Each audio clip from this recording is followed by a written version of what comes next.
Nous sommes le 10 octobre 2025, peuple d'Afrique, et surtout auditeurs et téléspectateurs de Gandhi Malian TV et surtout d'African TV qui est d'ailleurs une filiale de Gandhi Malian TV. Bienvenue une fois de plus, ravi de vous retrouver. Ça faisait déjà quelques jours, voire un certain temps. Nous étions en déplacement, notamment au Venezuela. Mais avec vos bénédictions, nous avons fait un très bon voyage et un bon aller-retour. Ceci étant, actualité oblige. Nous sommes venus coïncider avec une certaine problématique qui a été orchestrée de toutes pièces, un levier géopolitique entretenu par certaines puissances étrangères. Il s'agit de vouloir créer une pénurie de carburant au niveau du Mali pour espérer aboutir, parvenir à un certain résultat désastre, néfaste contre le peuple malien. Mais cela a été échoué grâce à la vigilance des forces de défense et de sécurité du Mali. Pour décrypter, comprendre les enjeux, pourquoi cette crise provoquée artificiellement et comment est-ce les forces de défense du Mali sont parvenus à circonscrire rapidement les problèmes. Nous avons invité 3 experts maison ici qui ne sont plus à présenter. À ma droite, Dr Mamadou Silla Traoré. Et à ma gauche, vous avez l'expérimenté Monoko Toali, un journaliste qui n'est plus à présenter. Et ensuite, les doyens, les très expérimentés, l'inspecteur de la douane à la retraite. Ensemble, nous allons essayer de découvrir ce qui se cache derrière cette histoire. Mais ils ont un temps pour vous donner d'abord bonjour. Docteur Mamadou Silla Traoré. Bonjour, monsieur Diawara. Bonjour, le général. Il est devenu l'ami de Maduro. Maduro, oui, parce que Hugo Chavez n'est plus. Ah oui, oui. Mais c'est bien, j'ai vu tout ce que tu faisais là-bas au Venezuela. Et les photos et tout ça, là, vraiment, était édifiant. En tout cas, encore le meilleur est à venir. Et grâce à Gandhi Malian Télé, grâce à tout ce qu'on fait, grâce à Internet, là, les gens sont en train de comprendre ce qui se passe ailleurs. Oui. Avant c'était pas comme ça. Il y avait un certain monopole sur les médias. Tout ce qui se passait, c'était la vérité de tout ce qui détenait ça. Maintenant, c'est pas ça. C'est vraiment salutaire maintenant que les peuples se côtoient. Échangent, essayer de partager des expériences, en tout cas dans la gestion de leurs pays différents, dans la gestion des problèmes et trouver ensemble une solution, c'est formidable. Je profite d'ailleurs de Gandhi Télé et d'African TV pour saluer tous les téléspectateurs, pour saluer tous les panafricains, et pour tous qui comprennent notre combat. Et c'est un combat de longue haleine, on va en venir. C'est difficile, mais au bout de l'effort, nous gagnerons, ça c'est sûr. Merci beaucoup, Dr Mamadou Silla Traoré. Monoko Toali. Oui, bonjour donc aux frères et amis Silla, oui. Et tous mes respects au doyen qui a toujours accepté de donner ses expertises qui nous aident immensement. Et je suis content que mon frère soit revenu, mais d'ailleurs content qu'il nous ait représentés hors de notre continent. Cela veut dire que la jeunesse africaine a encore un potentiel sur lequel il faut compter. Bravo et merci à toi, frère. Et pour nos auditeurs, téléspectateurs et tous ceux qui nous suivent sur les plateformes, je ne peux que leur dire merci de toujours rester fidèles à nos canaux de diffusion. Je ne peux pas aussi entamer cette émission sans dire grand merci, bravo à nos techniciens qui nous aident à enrichir cette émission, à planifier tout. Alors, merci à la régie. Merci beaucoup. Doyen. Bienvenue, Issa. Mon bonjour à tous mes co-débatteurs.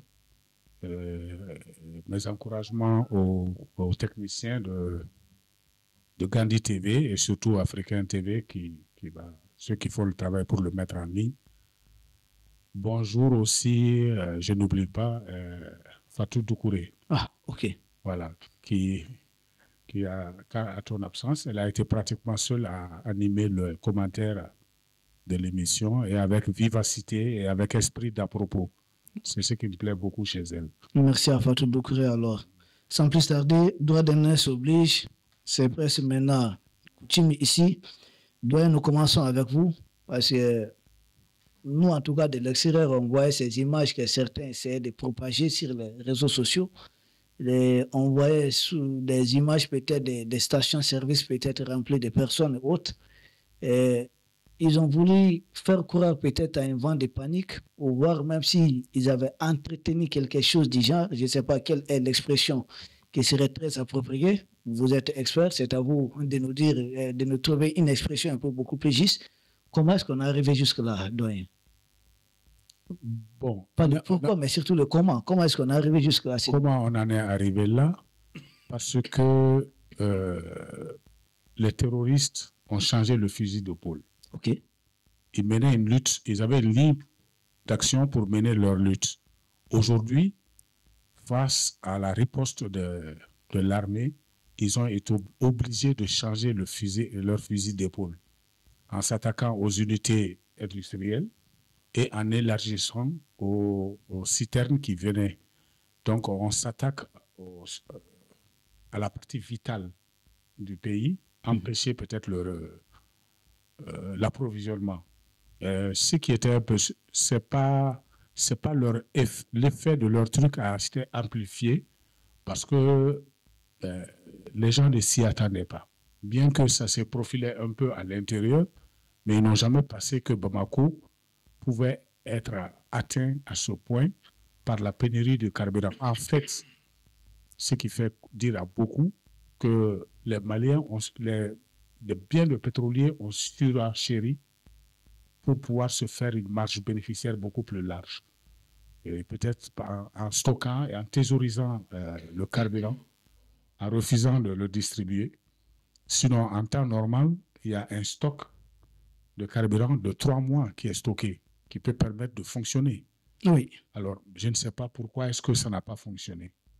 Ok. Je suis incapable de le dire, mais normalement, les dépôts de carburant doivent avoir un approvisionnement pour 3 mois. Et à Bamako, on n'aurait pas dû être en face d'un tel problème. C'est la soudaineté de l'interruption qui a fait que peut-être les gens se sont emballés. Mais les chiffres dont on n'a pas les chiffres exacts, mais selon plusieurs estimations, il n'y a pas 10 citernes quand même qui ont été incendiées, voire c'est-à-dire attaquées, mais c'est seulement 10 citernes peuvent provoquer une telle pénurie. Bon, c'est un effet boomerang. Okay. Une fois que ça commence, l'esprit fait le reste. Et surtout, il y a une communication qui accompagne ça. Ah. Et cette communication a fait beaucoup de mal, comme tu l'as vu, les images de l'extérieur, des grappes de véhicules, des lignes de véhicules à n'en pas finir qui stationnent. Déjà, cette image fait effet sur les gens. On se dit partout, ça n'ira pas. Mais est-ce qu'à l'intérieur, c'était autant qu'à Bamako? Non. À Bamako, je crois qu'on a été surpris par la soudaineté. Voilà. On a été surpris. Vous avez quelque chose à ajouter? Oui, moi, je vais commencer par saluer toujours ce grand peuple résilient. Voilà. Il faut saluer tous les Maliens.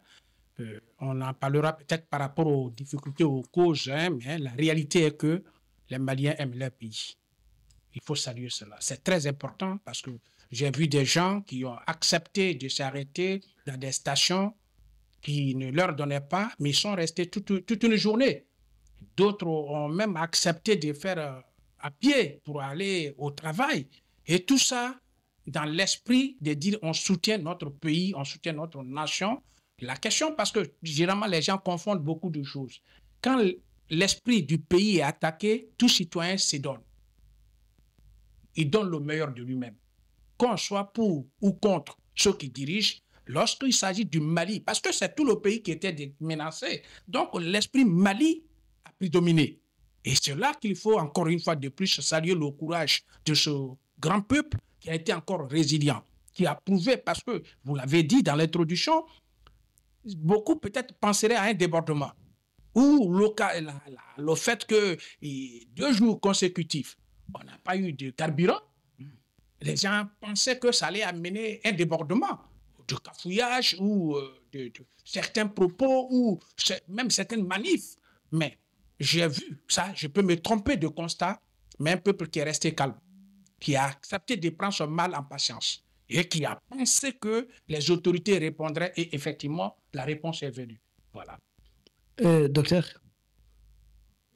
Les prédécesseurs ont dit beaucoup de choses. Et moi, ma manière de comprendre est différente de leur. Parce que c'est quoi? Et ça me fait revenir un peu en arrière de quelques années.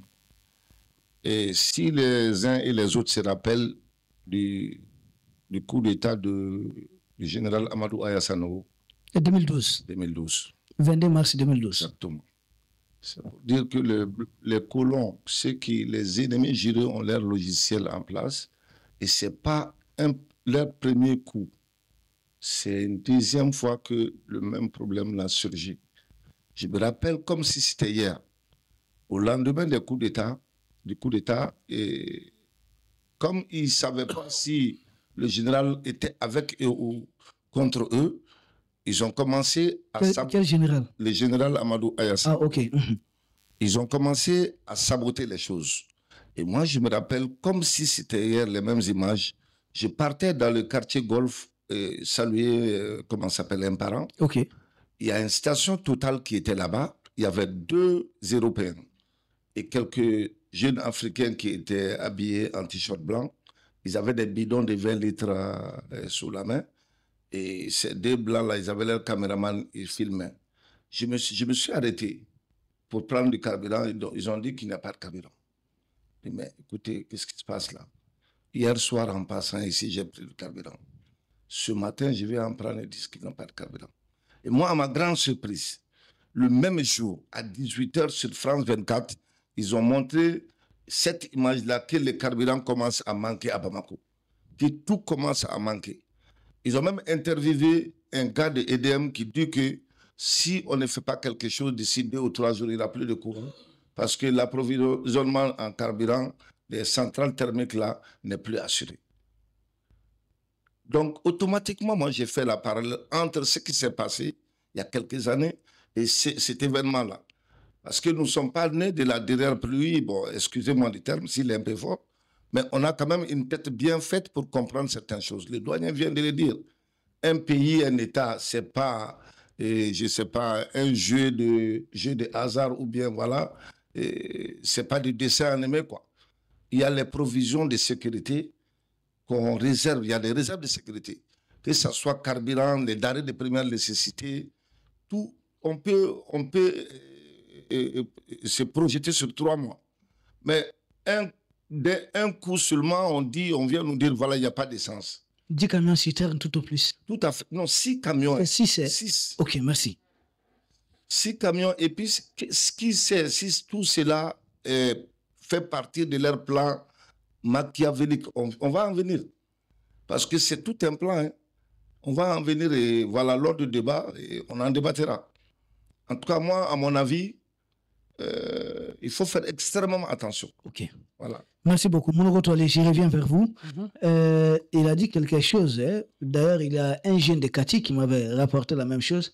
Qu'au niveau d'une des stations-service à Kati, ils auraient aperçu quelqu'un, que les jeunes ont aperçu quelqu'un qui ressemblerait un peu à quelqu'un de l'autre côté de l'autre rive de la Méditerranée. Comprenez ce que je suis en train de dire, on est sur les réseaux sociaux.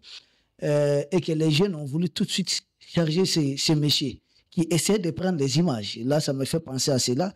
Maintenant, Mounougo Toualé, je reviens vers vous pour dire si réellement il y avait eu cette crise de carburant ou bien pénurie de carburant sur le moyen terme ou bien sur le long terme, à qui ça profite? Oui, mais c'est justement la question de fond que tout le monde doit se poser. Qui a provoqué cela dans un premier temps? C'est ça l'équation fondamentale. Et l'objectif recherché pour ceux qui sont à la base, parce qu'on a commencé à incendier, même si ce n'est pas 1 ou 2 du côté de Caille, on arrive sur la route de Sikasso, on critique et on dit tout. Personne ne peut nier l'existence de la crise.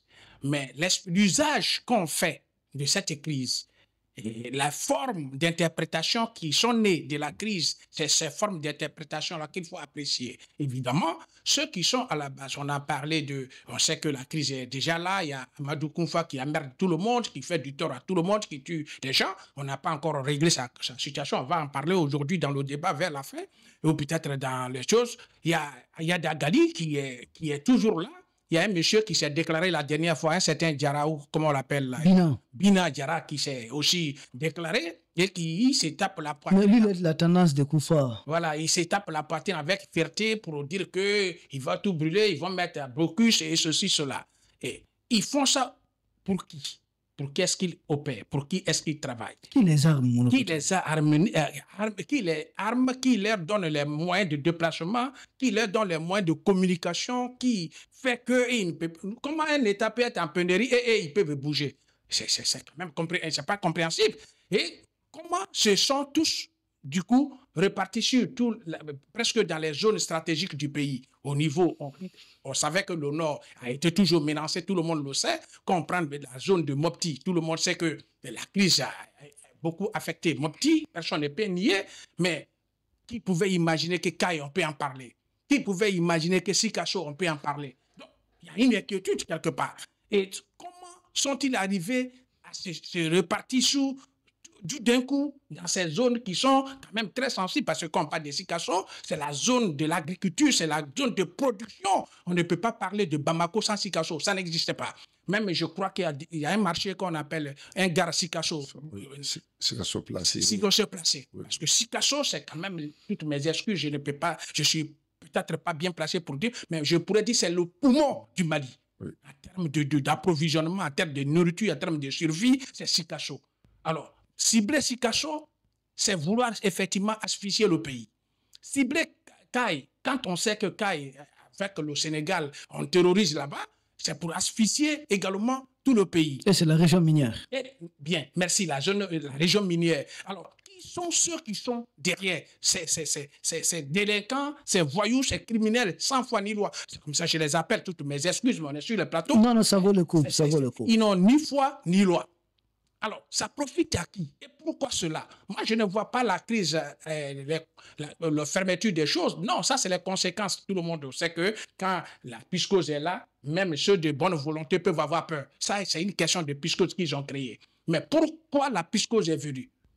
Qui a été la base de la piscose? Parce qu'on a vu, plus on diffuse les images des citernes brûlées, même si on sait que c'est pour les compatriotes, c'est qu'on compatit à leur douleur. On peut vraiment, personne ne peut applaudir quelqu'un qui a perdu ses équipements, ses camions, personne ne peut applaudir. Mais de là, en faire une logique communicationnelle, les diffuser partout pour dire que non, ils avaient dit qu'ils devaient sécuriser le pays, ils n'ont pas pu, ceci arrive. Bon, c'est comme s'il y a un non-dit. Et que celui pouvait donc aider à ce qu'on aboutisse à un soulèvement. Moi, c'est comme ça que j'interprète.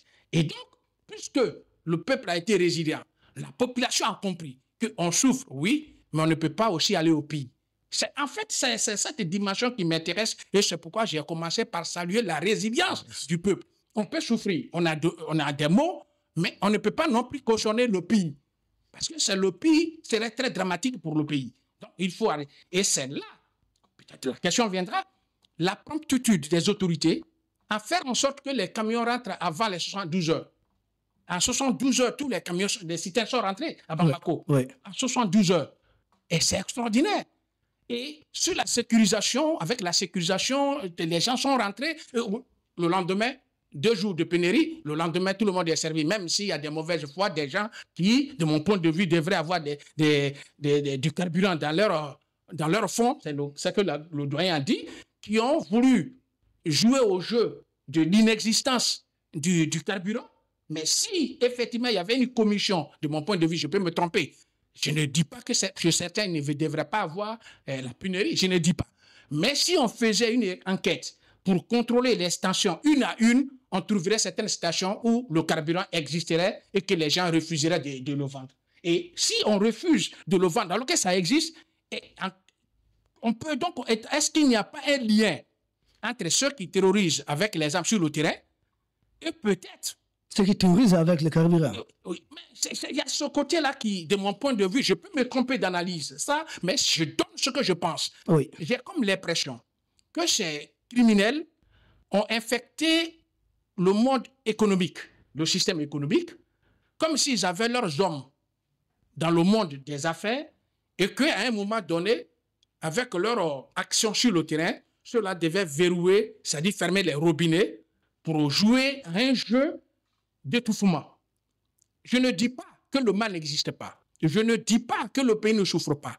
Mais la spontanéité des 2 jours, pénaliser un pays en 2 jours, pour moi, c'est gravissime.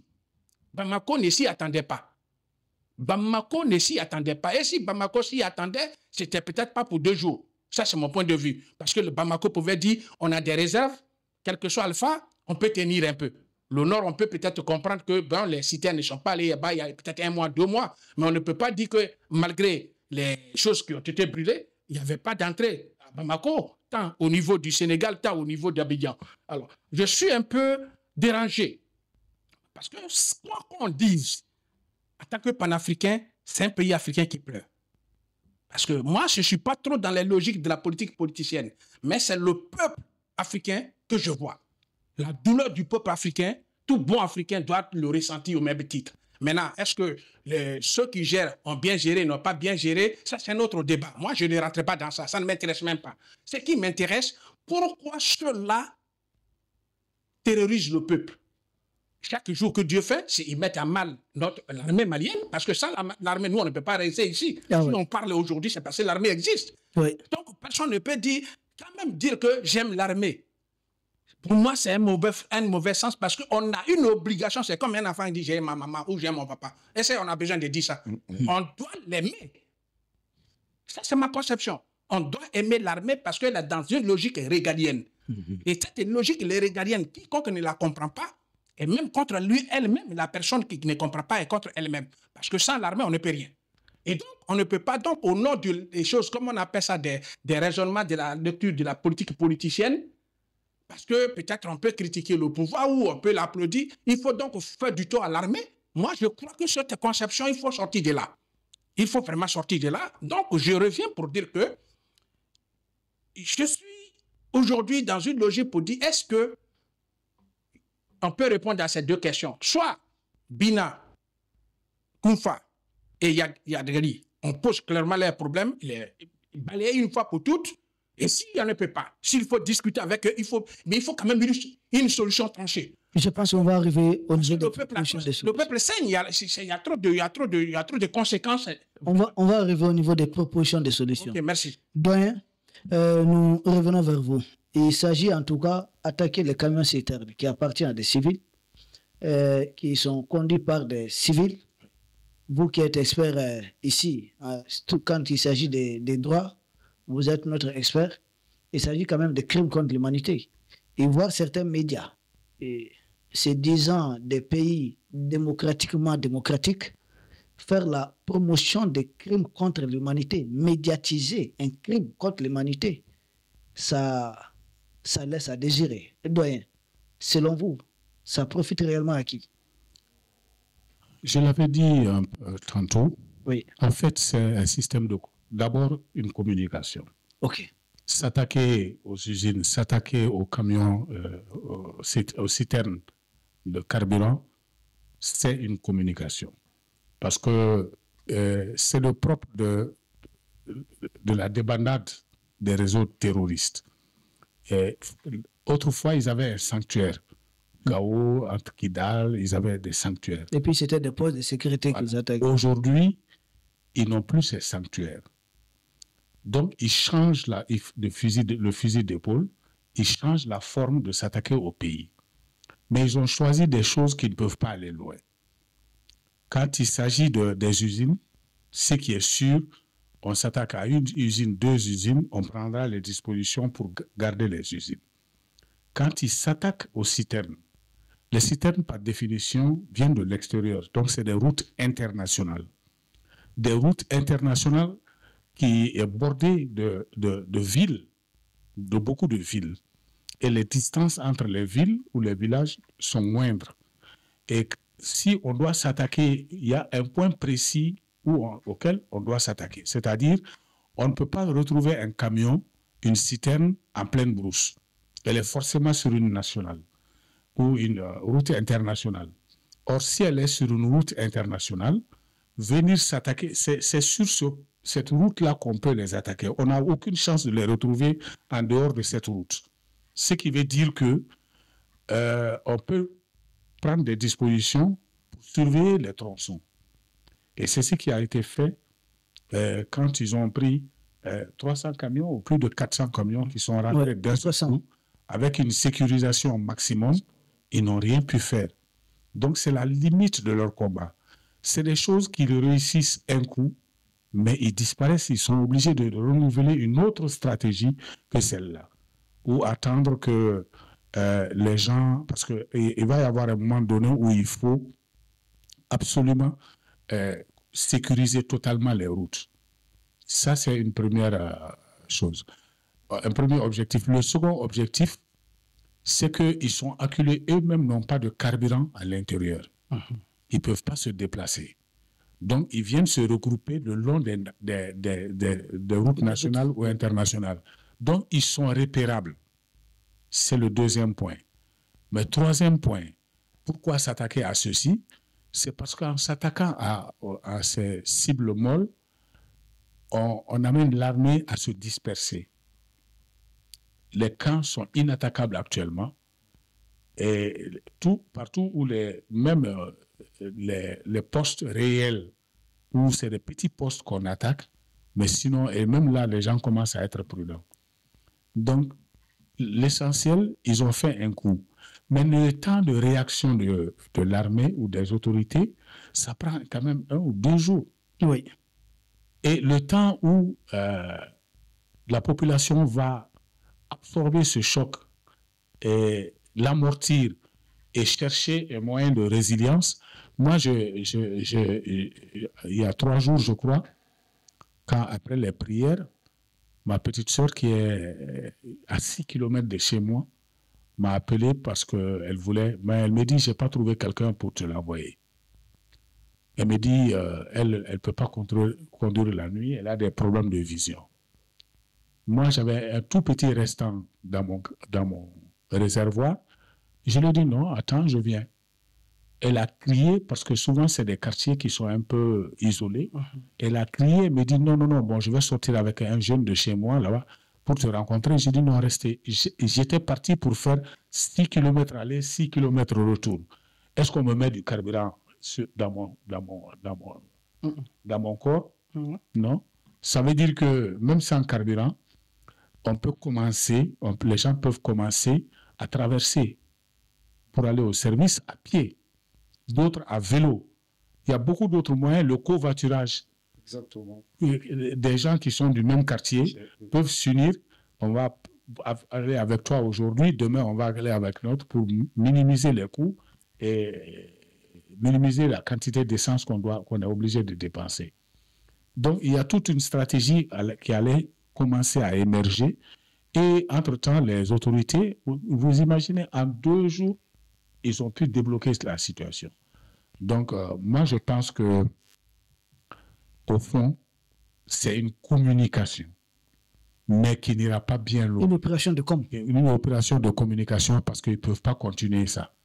Sinon, le long de la route, c'est venir se jeter dans la gueule du loup et se faire massacrer. Tôt ou tard, des drones et des avions qui surveillent le tronçon, ils vont se faire repérer. Ok. Docteur, vous ajoutez quelque chose? À qui ça profite tout? Parce qu'il s'agit des crimes quand même. Oui, c'est des crimes. Parce qu'en temps de guerre, s'attaquer aux civils. Ça dépasse tout entendement, quoi. Et puis que les médias de certains pays. Certains pays, ils ont le toupet de montrer ce qui se passe chez nous. Il s'agit de crimes quand même. Il s'agit de crimes, mais il y a des choses qui se sont passées chez eux aussi, on a brûlé, mais ils ne l'ont pas montré. Les gouvernements de 14 heures, si vous voulez dire ça? Non, il n'y a pas longtemps de cela, les bruits en France, ils ne l'ont pas montré. Et pourtant, ils ont brûlé. Ah oui, ils ont tout cassé là-bas. Ils ont cassé en France des milliers de voitures, mais ils ne l'ont pas montré. Mais seulement à 6 citernes C'est dit, quoi, c'est inédit. Ouais, c'est vrai. Chez eux, ils ont retourné beaucoup de véhicules, les faits. Exactement, mais on ne montre pas ça. BFM Télé, ils ne montrent pas ça. Et ils ont même fait une émission spéciale sur ce qui s'est passé au Mali, les pénuries de carburant, où les hiboux de malheur sortaient. J'ai le nom par ici, les Béninois maliens et tout ça, comment ils s'appellent? Vous ressemblez un peu. Non. Je ne ressemble pas au diable, quoi. Lui, c'est Lucifer en personne. Okay. Et sa place est réservée en enfer. Parce que quand quelqu'un vit du mensonge, vit de la transformation de la vérité, et c'est ça sa vie, il n'a pas de dignité en parenthèse, quoi. On ne peut pas avoir un boulot. Des journalistes, il y a de très bons journalistes. Excuse-moi, mais je crois que pour ma part, il a choisi la poubelle de l'histoire. Exactement. Exactement. Et il résidera dans les tréfonds de cette poubelle-là. Mais vous savez, depuis, je ne vais pas vous couper, mais depuis la pénétration coloniale n'a été possible que certains, parce que certains Africains se sont vendus aux colons. Et c'est le même logiciel qui continue. Il y a encore des Africains qui travaillent pour les colons contre l'Afrique. Exactement, c'est le même système qu'ils ont voulu vraiment faire. C'est pas les colons, ils tirent la ficelle depuis l'autre côté, mais parmi nous-mêmes, il y a beaucoup de mauvais Maliens qui sont dans cette histoire, impliqués jusqu'au bout. Donc, c'est une guerre, et dans la guerre, la communication, on a eu à le dire moult fois ici, la communication est extrêmement importante. Et comment dirais-je là, ce qu'ils ont fait pour la pénurie du carburant, leur communication avait commencé à prendre certains esprits mal faits. Et là, il faut faire extrêmement attention. La communication a tellement de force que quand un message part, ça te vient, toi qui reçois le message, c'est à toi de faire vraiment une analyse simple et de savoir, de prendre ce qui est bien là-dedans et ce qui n'est pas bien. Et moi, j'ai été désagréablement surpris par l'attitude de certains. Ils m'ont même appelé. Voyez-vous, les grands panafricains, voilà, le pays est comme ça, il n'y a pas de courant. Maintenant, ce sont les carburants. Comment on va faire pour aller au boulot? Temporiser les choses. Comment ça s'appelle comme on dit en Bamana, qu'on fait le flaquet, les bergers. Le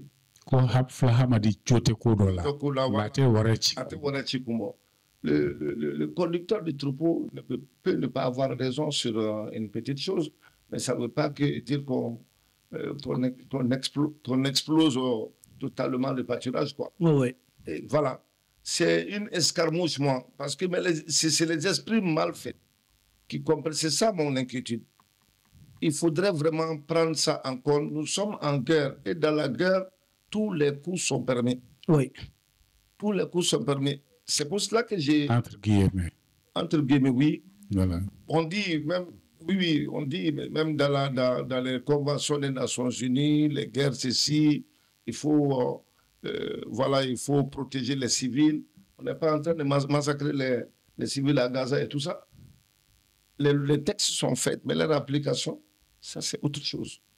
Mais ce que moi j'ai dit personnellement, j'ai dit sur ce plateau-là, à plusieurs reprises, faisons excessivement attention. Nous sommes dans une guerre, tout ce qu'on peut utiliser pour nous protéger, en tout cas du point de vue communication, du point de vue action, et il ne faut jamais être dans la réaction, quoi, dans ces choses-là, c'est ce qui n'est pas bien. Adoptons-nous aussi une politique de communication pour pouvoir vraiment rassurer la population. Je ne sais pas si sur la télé malienne, si les gens sont sortis, un membre du gouvernement ou une grande notabilité qui est sorti pour rassurer les gens. Je n'ai pas vu, à ma connaissance. Et là, c'est des choses qui sont extrêmement dangereuses. Donc, ne donnons pas le temps à l'ennemi de briller par ces genres de communication, de mensonges et de nous atteindre. Parce que leurs objectifs premiers, c'était ça. Pénurie de carburant, problème de courant, soulèvement populaire, et voilà. C'est une vraie bouillabaisse, quoi. beaucoup d'ingrédients et voilà, on met seulement le petit feu et tout s'éclate. Non. Et il ne peut plus aller comme ça. Oui. Il y a beaucoup d'entre nous qui ont compris. Oui. Ils ne sont pas dans leurs histoires des années 80 ou avant 90. On a tout compris maintenant. Et beaucoup de Maliens ont compris, leur résilience est à saluer. Leur résilience est à saluer. C'est en ce moment difficile qu'on connaît les vrais patriotes. Oui. Moi, je descendais de l'hôpital du Congé l'autre jour, le jour des pénuries, j'avais de l'essence dans ma voiture. Il y avait déjà un attroupement monstrueux. J'ai fait monter, en plus de moi-même, 6 personnes dans ma voiture.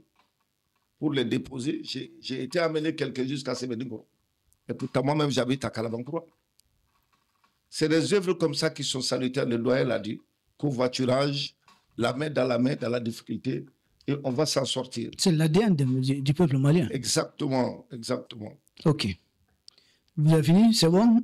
J'ai une question spécifique pour vous, avant de répondre. Vous qui êtes vraiment un journaliste, est-ce ces actions tentées par les terreaux et leurs sponsors étatiques étrangers, est-ce que ça ne serait pas une contre-communication pour eux? Parce que jusque-là, ils parvenaient à recruter souvent localement en mettant en avant des questions religieuses. Vous savez, les Africains sont souvent plus religieux que même certains prophètes. Ils se voient tellement religieux, je ne sais pas comment expliquer cette histoire. Mais là, ils parvenaient à recruter juste là, mettant en avant des questions religieuses, ils sont des djihadistes, ils sont ceci, mais en les voyant s'attaquer dorénavant à des camions-citernes. Or, si nous savons que à la Mecque, par exemple, l'Arabie Saoudite, par exemple, c'est un pays qui produit énormément de pétrole.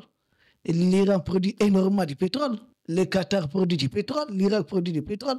Donc, les pays arabo-musulmans sont les plus gros producteurs, en tout cas, du pétrole. Donc, voir que ceux qui se revendiquent, en tout cas, d'être leur co-religieux, se mettre à s'attaquer ici à des convois de pétrole, c'est une incohérence totale. Est-ce que cette communication ne va pas retourner contre le groupe terroriste? J'ai besoin de votre avis là-dessus. Oui, mais moi, dans un premier temps, un groupe terroriste, par définition, n'est pas à soutenir. Il faut d'abord que ça soit précisé à ce niveau-là, parce que l'interprétation, la confusion le fait. Un terroriste est un criminel. Et une conscience ne peut pas soutenir un criminel. Oui. Il faut avoir le courage de le dire. Ça, c'est un premier facteur. Deuxième facteur, le fait que ces criminels sont sortis du cadre qui était le leur, c'est-à-dire s'attaquer aux camps militaires, comme l'avait dit le doyen, c'est-à-dire les zones où l'armée était. Aujourd'hui, compte tenu de la riposte, s'attaquer maintenant aux civils directement. La stratégie, en fait, pour moi, pour dire est-ce que la communication, mais moi, je vois plutôt leur défaite. C'est-à-dire, en fait, ça c'est mon schéma, je peux me tromper. Okay. Parce que c'est comme si hier, ils avaient des bases, ils se revendiquaient de tel endroit, de tel endroit. Aujourd'hui, ils sont éparpillés. Cela suppose que dans la dynamique des autorités militaires, je ne suis pas trop du domaine, je ne peux pas en parler, mais c'est un constat de l'homme des médias, c'est justement parce que là où ils s'attroupaient n'existait plus. Peut-être pour moi, hein, les bombardements, l'armée cible, parce que l'armée, elle est beaucoup plus professionnelle que le comportement d'un terroriste. Oui. Donc l'armée ne peut pas tirer comme ça dans le désordre. Elle sait qu'ils sont là, il faut cafouiller. Donc ils ne sont plus dans leur zone. Ça, je peux me tromper. C'est-à-dire dans les zones où ils étaient avant et qu'ils se gonflaient. Aujourd'hui, ils ne sont plus des sages. Comment on peut imaginer que les gens de Koufa se retrouvent à Sikasso? Ils vont fabriquer quelle base là-bas? Donc, est-ce que ce n'est pas la débandante? Est-ce qu'ils ils sont plus maintenant dans une logique de ce qu'on appelle les axes suicidaires? Parce qu'ils n'ont plus autre forme, ils vont se suicider. Quand je dis ils vont se suicider, pourquoi? Parce qu'en sortant de leur base, eux-mêmes, ils se coupent. De leur tanière. De leur tanière. Et l'approvisionnement carburant ou à autre, à leur niveau, va venir comment? Parce que tout le monde savait que quand ils sont au nord, on a peut-être dit non, c'est leur sanctuaire, ils peuvent rester là-bas, et puis peut-être avec d'autres pays frontaliers qui les aident, ou bien par d'autres moyens, ils pouvaient... Mais les terroristes à Caille, je ne peux pas imaginer que ça puisse persévérer. Je ne crois pas. Ils peuvent faire des incursions, ils peuvent détruire, mais ça va retourner contre eux. Parce qu'à long terme, ils n'auront pas, ils seront coupés. Donc, ils seront isolés, c'est-à-dire cloisonnés, émiettés. Et ça va, je vois plus de cette logique, je vois plutôt la fin. Moi, c'est la fin, je vois. Parce qu'ils sont forts quand ils sont dans une base. Et en termes de rapport de force, il faut négocier avec eux. Mais éparpillé, Bina ou quoi, je ne sais pas, je reviens encore sur ce nom bizarre là. Mais lui n'est qu'un porte-parole. Justement, mais il n'est qu'un porte-parole, mais si ce porte-parole n'a pas existé, il existe quand même. Je pense qu'il y a lieu d'avoir le courage de dire ceux qui sont du pays, ils ont tort, 1000 fois tort, de faire du tort à leur propre pays. Ça, c'est le premier principe qu'il faut avoir le courage de leur dire. Parce qu'on ne peut pas être fils du pays et prendre des... C'est vrai, les rébellions peuvent venir dans un pays, mais il faut à un moment donné, les rébellions doivent cesser et participer à la construction de la nation. On ne peut pas se taper la poitrine quand on prend des armes contre son propre pays. Je ne l'ai jamais souhaité, ni pour moi, ni chez moi, ni pour quelqu'un d'autre. Quiconque prend arme contre son pays, pour moi, a cessé de raisonner. Il a perdu toute la totalité de sa raison. Ça, c'est un premier facteur. Ceux qui sont endeuillés, les victimes, au niveau des citernes, ceux qui viennent, mais il y a quand même des fils de ce pays qui ont malheureusement perdu leur vie. Ceux à qui ils ont causé des préjudices, c'est aussi malheureusement les fils du pays à qui ils ont causé des préjudices. Il faut donc penser qu'avec leur attitude actuelle, de mon point de vue, ils vont vers la fin. Si effectivement la stratégie de les combattre selon leur zone de regroupement continue, je pense que peut-être ils vont se retrouver ailleurs, pas forcément ils vont fuir. Peut-être, on va dire, peut-être quelqu'un s'est retrouvé au Togo, il est à Côte d'Ivoire, peut-être, parce que s'ils n'ont plus de lieu, ils vont fuir, hein, ils vont abandonner. Et moi, je crois plutôt, maintenant, pour revenir à la question communicationnelle, je suis tout à fait d'accord avec vous quand vous posez cette question, et le doyen, et mon ami, et très cher ami, le docteur, il a dit, mais écoutez, nous, en tant que fils d'Afrique, on fait ce que nous pouvons. Mais il appartient aux autorités d'organiser la communication. C'est eux qui peuvent savoir leur stratégie de communication, qui est associé, qui est habilité, qui n'est pas habilité. Et c'est à ceux-là qu'il faut aussi donner les moyens de la communication, parce que la communication ne va jamais sans les moyens, surtout en période de guerre où il y a un conflit de terroristes qui font leur communication pour traumatiser, terroriser la population. Il faut aussi donner les moyens aux communicants. C'est pourquoi ici, toutes mes félicitations, tout le courage que tu as, et tu mènes le combat pour prouver que, au-delà de toute conception, tu es malien, tu ne supportes pas que le Mali tombe. Ça, il faut quand même te le reconnaître. Mais il appartient, on a les ministères de la communication, beaucoup de ministères, chaque ministère doit avoir, même le ministère des Transports, on doit avoir une structure de communication. On parle du transport, c'est-à-dire quand on parle des pétroliers, c'est le transport. Immédiatement, ils devaient réagir, donner aussi une réplique. Pour qu'on sente que dans ce secteur-là, il y a une réaction qui est venue, qui peut amener les gens à temporiser, à comprendre, à être soulagés. Même les transporteurs, les commerçants doivent être aussi soulagés. Est-ce que ça a eu lieu? Au niveau du ministère de la Concurrence et du commerce, parce que qui parle du pétrole parle aussi du commerce, est-ce que les communicants ont fait aussi ce travail? Est-ce qu'ils ne sont pas restés dans la spectative? Voilà. C'est ça, en fait. Parce que nous, si on a notre dimension panafricaine, tu touches un pays africain, tu nous as trouvé sur ton terrain. Et c'est pourquoi vous avez toujours été témoin de nos réactions vis-à-vis des Occidentaux sur le Mali. On n'a jamais été d'accord. On partage même, on ne cherche même pas à raisonner. On ne cherche même pas à raisonner. C'est un pays africain détruit. C'est l'Afrique qui pleure. Et donc, si en interne, il faut donner les moyens aux communicants, il faut le faire. Personne ne peut croiser les bras pour dire non, l'ennemi qu'il me tue, qu'il communique contre moi, et que moi aussi, je n'ai pas de réaction. On est aujourd'hui dans une guerre communicationnelle. Et donc, ce que vous avez dit est tout à fait évident, parce qu'on ne peut pas imaginer que les pays producteurs de pétrole puissent être contre eux-mêmes. Alors, qui le fait? Est-ce qu'ils vont, c'est pour le fâcher aussi ces pays producteurs qui le font pour aggraver la situation? Est-ce qu'ils le font? Mais moi, je crois plutôt qu'ils ont voulu s'attaquer, parce qu'on a commencé par les usines, ils ont passé là, les usines, et les mesures devraient être prises, ils s'attaquent maintenant aux civils. Et surtout, ceux qui sont des transporteurs. Comme le doyen l'a dit, ça ne peut pas prospérer. C'est des trucs éphémères. Ça, c'est mon point de vue. C'est vrai que ça apporte un coup dur à la population, ça apporte un coup dur aux producteurs, ça apporte un coup dur aux commerçants, mais ça ne peut pas durer.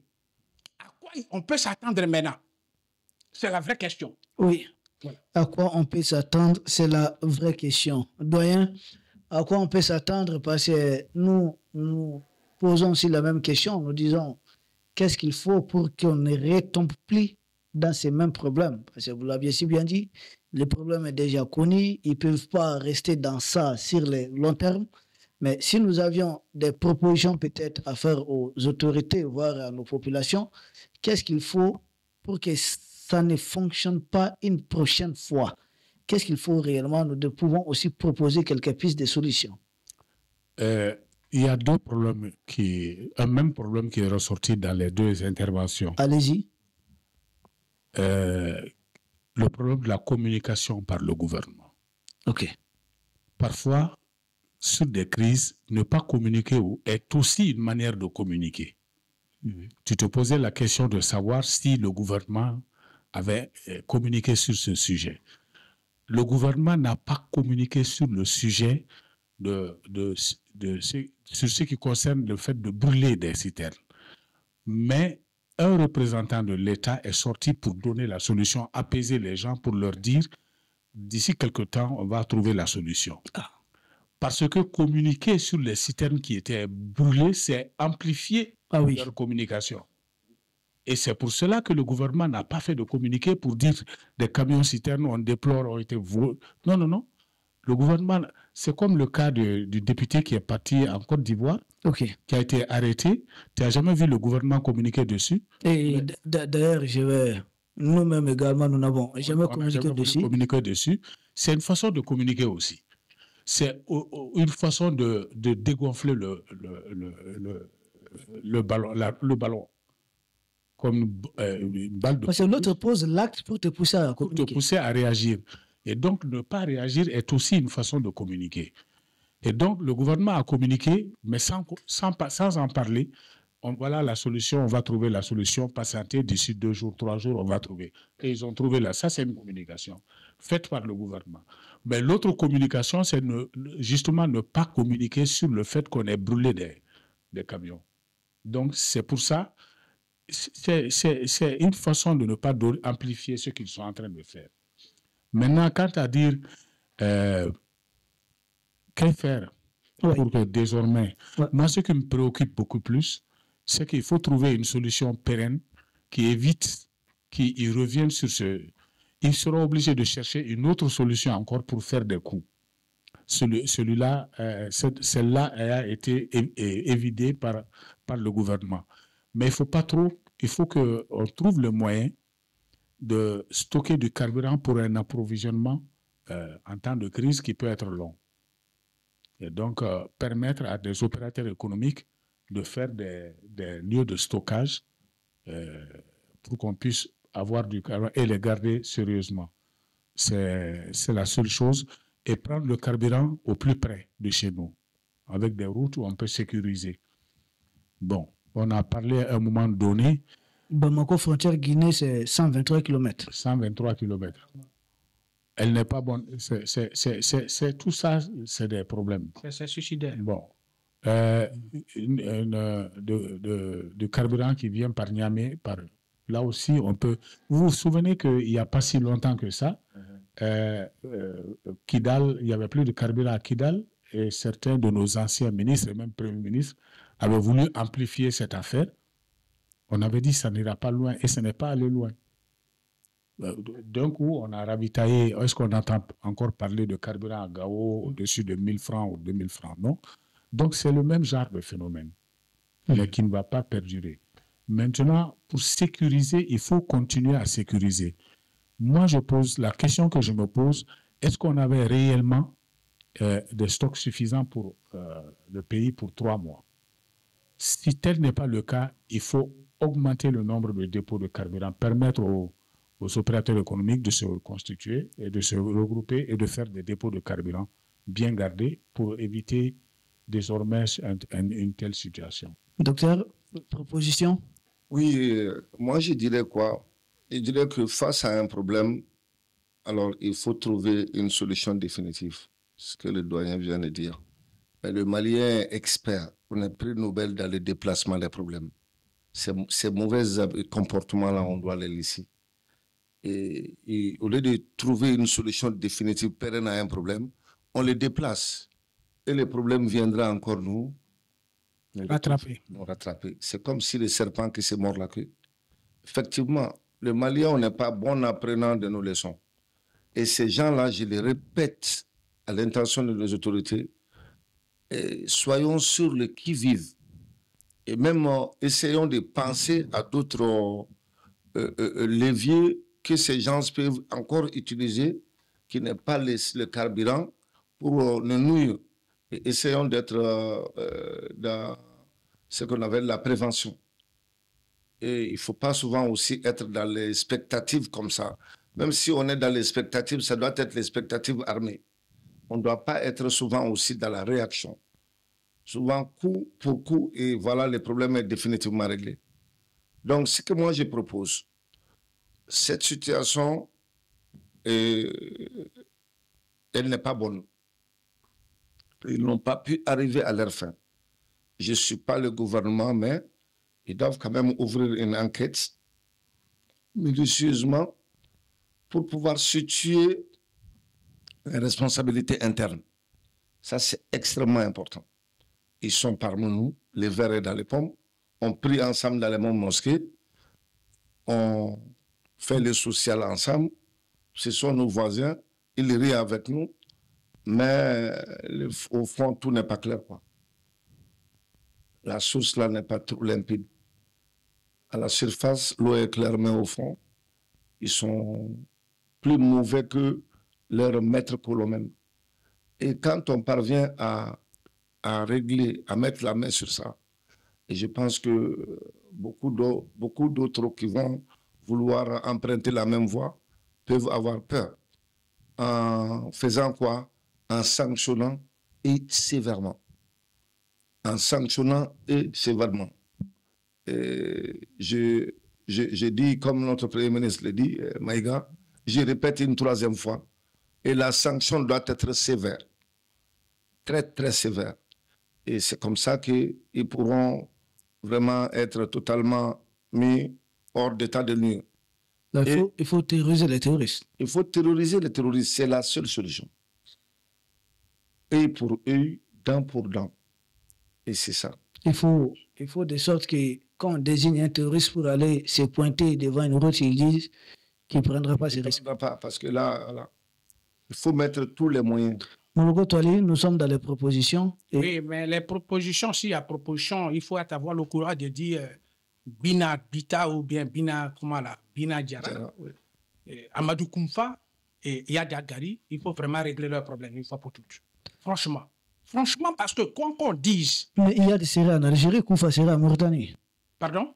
D'après nos informations, Yad Gali serait en Algérie, Koumfa en Mauritanie. Tout ce que l'État peut prendre faire, il faut ramener ces fils-là. C'est des Maliens.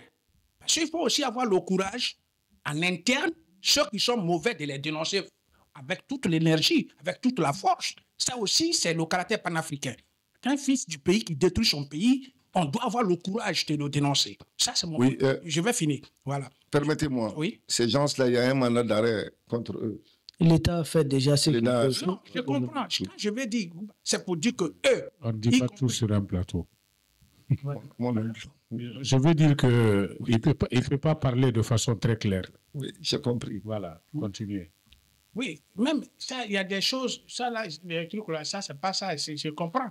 Mais ce que je veux dire... Oui, on comprend ce que tu veux dire. Voilà, il ne faut pas dire ça. Tout le monde est fatigué, tout le pays pleure, tout le pays saigne. Et ceux qui nous suivent en ce moment comprennent très bien ce que tu veux dire. Donc, et c'est le souhait de tout le monde aussi. Voilà. Donc, bref, merci de m'avoir orienté dans ce sens-là. Voilà. Donc, ce que je veux dire, qu'on encourage encore les grandes autorités, les plus hautes autorités, à prendre des mesures, tant au niveau de la sécurisation des usines, des transporteurs, des secteurs économique parce qu'il ne peut pas ne pas attaquer. C'est-à-dire, s'ils veulent faire du tort, parce que l'armée, il ne peut plus, hein, parce que l'armée a quand même compris les petits jeux. Et ça c'est clair. Tu bouges, ils vont te gérer à leur manière. Ça, c'est déjà connu. Donc, ils ne peuvent que faire des choses sporadiques. Et à ce niveau, pour ne pas que ça nous répète, il faut que l'État prenne la responsabilité d'avoir ce qu'on appelle une réserve quantitative des hydrocarbures. Ça existe, je crois. Ça peut même s'étendre sur 12 mois ou même 6 mois le minimum. Voilà. On doit avoir ça. Je crois que c'est OMAP ou bien l'ONAP. Il y a l'ONAP, il y a d'autres dépôts. Voilà. Donc, des dépôts d'essence ou sur la... Voilà, même si on ne cite pas publiquement les noms, oui, mais il faut que cela se fasse, effectivement. Et au niveau des opérateurs économiques, il faut donner la possibilité à certains qui ont des grandes stations pour aussi avoir la possibilité de ce qu'on appelle la création des réserves. Le doyen l'a dit, parce que ce n'est pas compréhensible qu'on ait des grands entrepreneurs et on n'a pas encore eu 3 mois, 4 mois et qu'on nous parle de pénurie pour une question de 2 jours. C'est difficile à comprendre. Est-ce qu'il y a une complicité interne entre les acteurs terroristes sur le terrain et les vendeurs d'hydrocarbures? Je ne dis pas tout le monde, mais certains. Est-ce que ce lien est là? Comment terminer? Il faut donc aussi répertorier au niveau étatique tous ceux qui sont dans ce secteur. Et on comprenne leurs différents contacts pour ne pas que demain, ils étouffent un matin tout un pays. Alors, une fois de plus, l'occasion de saluer la promptitude des plus hautes autorités. Je reviens là-dessus, parce que les gens ont une confusion de la lecture politicienne et de la gestion politique d'un pays. Moi, je parle de la gestion politique globale d'un pays. Tant que le Mali est équilibré, c'est déjà une bonne chose. On peut ne pas aimer un dirigeant, mais on ne peut pas aussi, au nom du fait qu'on n'aime pas le dirigeant, souhaiter que le Mali soit dans la merde. C'est comme si moi, je suis ici en tant que grand panafricain, votre frère que vous connaissez, je dis non, je n'aime pas le président, mon président Ouattara, je ne l'aime pas. Donc, comme je n'aime pas, il faut brûler la Côte d'Ivoire. C'est quelle logique ça? C'est aucune logique. Donc, on peut ne pas aimer, mais il faut quand même préserver la nation.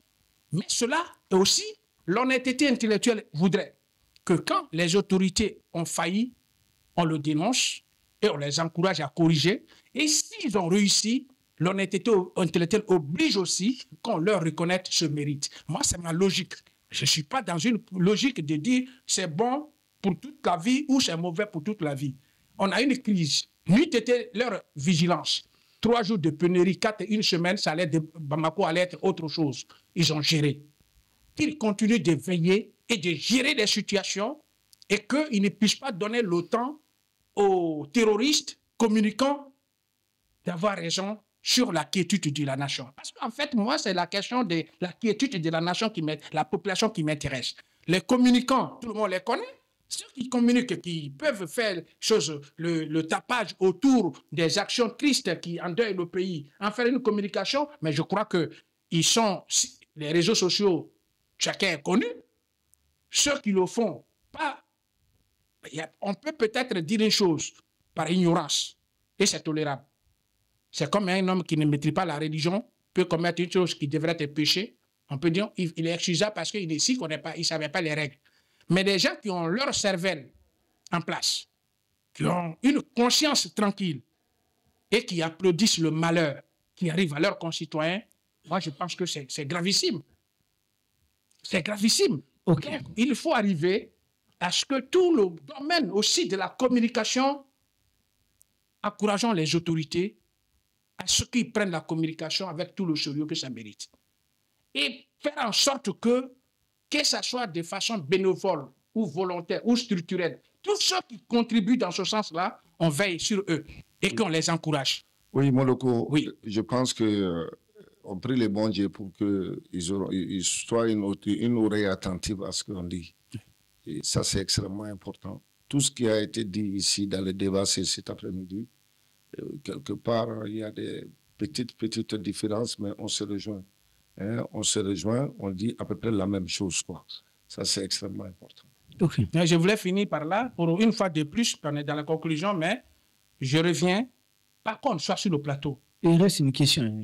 Si la question reste, je voulais Et d'ailleurs, je vais commencer par vous. Voilà, Si donc, vous le permettez. ouais, allez-y. La question, c'est par rapport à une interview accordée par le président, son Excellence Ibrahim Traoré. Il a parlé d'albinos noirs, ce qui a fait même terrifier, comme il le dit si bien, le régime Ouattara. Parce qu'on a vu même un procureur s'est prononcé là-dessus, il interdit d'en parler. J'ai dit, mais si le président du Burkina dit quelque chose, c'est quoi ton problème en Côte d'Ivoire avec ça? Donc, nous avons compris que le monde, c'est-à-dire les Africains qui travaillent pour les impérialistes occidentaux, sont totalement en panique. Ils ont du mal à décoder. Et vous qui êtes aussi imprégné des cultures africaines, à quoi cette expression renvoie concrètement quand il parle d'albinos noirs? Parce que c'est un peu de l'oxymore quand même, un albinos mais qui est noir. Donc vous qui êtes aussi versé dans les cultures africaines, quelle interprétation donner à ça? Oui, en fait, en Afrique, bon, peut-être l'expression albinos noir, sinon un noir foncé dans nos traditions, il est comme, ici, un albinos dit gobelet. Quand il est clair, mais il y a aussi un gobelet foncé, terriblement foncé, ça existe. Comme le fima. Gobelet fima. Et par définition, un gobelet fima. Faites attention, gobelet, il y a Yafouki. Non. Albinos, noir. Albinos au sens aigu du terme. Ok, allons-y. Mais si vous terminez, le docteur va revenir. Peut-être que dans le langage bamanakan, je peux me tromper. Ok. Mais on reste dans la logique pour dire albinos. Parle ça à partir de ta culture de la Côte d'Ivoire. Voilà. Un albinos noir, comment tu vas comprendre? Je suis un dida. Okay. Donc, un albinos, par définition, noir, c'est quelqu'un, par définition, qu'on dit chez nous que auxquels les sorciers ne peuvent rien. Ça, c'est dans notre tradition. Un albinos vraiment foncé, il est noir, on dit celui-là, il est inattaquable. C'est comme un albinos. Il est invulnérable, quoi. Il est inattaquable. Il est inattaquable sur beaucoup de terrains. Dans la zone obscure, dans la métaphysique, nous pensons qu'un albinos noir, il est inattaquable. Et donc, si cette métaphore, on veut peut-être la ramener à une logique de réalité politique, moi, je crois plutôt que, qu'on le veuille ou non, Abidjan ne peut pas bien respirer. C'est triste de le dire, mais c'est une réalité. On aura peut-être une occasion d'en parler, parce que Abidjan, quand je parle d'Abidjan, je parle du pouvoir, mais je ne parle pas des Ivoiriens, parce qu'il faut cette nuance-là. Parce qu'en communication... Vous parlez du régime Ouattara. Voilà, donc, si on parle d'Abidjan, on parle du pouvoir. Abidjan ne peut pas respirer, parce que Abidjan est devenu Abidjan, historiquement parlant, sur la base d'une rébellion qui a longtemps secoué la Côte d'Ivoire, pour ceux qui le savent. C'est peut-être pas le moment de le dire. Et cette rébellion n'a pas été totalement aliénée, anéantie, et elle a existé, qui s'est muée en ceux qui ont fait la guerre pour descendre le régime Gbagbo. Et cette réalité là est là. Et les bases, hier, quand on disait Ouattao, ceci, cela, on dit non, il est du côté Mali, il est du côté Burkina. Mais Dieu a fait que le Mali a eu aujourd'hui quelqu'un qui n'a pas la même lecture qu'Abidjan d'hier. Et si vous comprenez ce que je suis en train de dire. Ouagadougou aussi a une logique qui n'est plus la logique du tam-tam d'Abidjan hier. Et donc, si les choses devraient se passer, Abidjan ne peut plus compter sur Ouaga. Si les choses devraient se passer, Abidjan ne comptera pas sur Bamako. Ça, c'est mon interprétation. Je peux me tromper, mais comme ça, je vois les choses. Et donc, si Abidjan panique par rapport à l'albinos noir, moi, je ne peux même pas aller sur le terrain de est-ce que c'est des trucs à armement ou tout. Non, mais restons en Afrique. Pour moi, c'est la métaphore. C'est une métaphore. Voilà, albinos noir. C'est une métaphore. Alors, comment on peut décrire? Je peux me tromper, hein, je dis bien, je peux me tromper, mais je ne crois pas que Abidjan respire. Ok. Pour être beaucoup plus clair, vous ne croyez pas si Ouattara va tenir sur le long terme. Docteur? Ah ben, je l'ai dit directement. Ça fait quand même. Ouais. Ok, un albinos, c'est quoi scientifiquement? c'est quelqu'un qui a atteint d'une maladie, l'albinisme. Et c'est une maladie génétique dans laquelle il y a un pigment qui donne la couleur noire à la peau. Et ce pigment-là n'est pas fabriqué. Et les conséquences, c'est que la personne a la peau très, très, très claire. Il est clair comme les Européens, aucune différence. Et voilà. Mais l'albinisme aussi est accompagné de certain nombre de pathologies systémiques. L'albinisme peut être sujet à beaucoup de choses. Mais l'albinisme en Afrique, au Mali, pratiquement chez nous, il y a deux appellations. Il y a Yefouké, on parle de Yefouké, ou de Gombelin. Gombelin, c'est l'albinos noir, en fait. Les Yefouké noirs, c'est ça. Il y a des terminologies qui sont consacrées à l'usage. Par exemple, dans la Bible, il y a les petits moutons noirs. Et voilà, l'expression se dit, c'est consacré à l'usage. Ah, c'est toi qui es le petit mouton noir de l'histoire. Quand tu parles de... je disais que voilà, le président Ibé est un artiste. Il a mis son corps là-dedans. Et moi, tout ce que je ne peux pas dire qu'est-ce que ça veut dire son albinos noir à lui. Et personne n'a une expérience de futur, attendons voir. Les Anglais disent wait and see. Voilà, c'est ça. Ok. Doyen, pour terminer. Le 3 octobre dernier, vous n'étiez pas là. J'avais traité déjà cette question avec la jeune dame qui était là. Ah, Safi. Moi, je ne peux pas dire autre chose que ce que j'ai dit le vendredi passé. En fait, l'albinos noir dans l'imaginaire populaire, tu l'as dit le mot et je l'avais dit l'autre jour, c'est quelqu'un qui est invulnérable. Mais ce que je constate, c'est qu'on parle beaucoup de sacrifice d'albinos au moment des élections. Et donc, quand on prend le contraire pour dire vous verrez l'albinos noir, ça veut dire que ceux qui se servent de ces albinos blancs, cette fois-ci, c'est l'albinos noir qui va sortir. Et donc, tout sacrifice que vous voulez faire, ça ne marchera pas. Quoi qu'il ait dit, ce qu'il veut cacher, c'est que ça a un rapport avec le caractère invulnérable de l'albinos noir qui est dans notre psyché, notre conscience collective. Mais j'avais pensé que ça pouvait être, parce que la dernière fois j'ai dit ça peut être soit une arme décisive, soit le franc CFA, sortir du franc CFA pour qu'on ne puisse plus nous faire des pressions. Parce que tout ce que nous subissons, c'est aussi une part de ne pas sortir du... J'en profite pour dire que on avait mis le ministre des Affaires, le ministre des Finances burkinabé, on lui avait refusé le poste de président du Conseil des ministres de l'UEMOA, mais on a fini par avoir raison. On lui a donné le poste. Tout ça, c'est pour nous dire de ne plus sortir notre albinos noir. Bon, je ne sais pas. Mais je crois que c'est un albinos noir qui commence à sortir sa tête. Ok. Voilà. Donc, sur ce, nous arrivons au terme de cette émission. Nous vous remercions, vous qui avez fait ce déplacement. Vous nous avez aidé à comprendre davantage de cette crise, en tout cas, qu'ils ont voulu créer autour du carburant, jusqu'à l'interprétation de l'expression albinos noir, cette métaphore. Ceci étant, nous saluons également ceux qui nous ont suivis du début jusqu'à la fin de cette émission, ceux qui étaient nombreux dans les partages, dans les commentaires. Nous vous remercions pour votre accompagnement de tous les jours et nous espérons vous retrouver les vendredis prochains, même heure, avec sans doute les mêmes experts, mais cette fois-ci, on va essayer de changer de thème.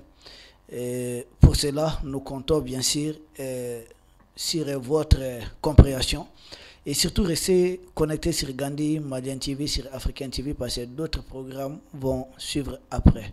Merci beaucoup.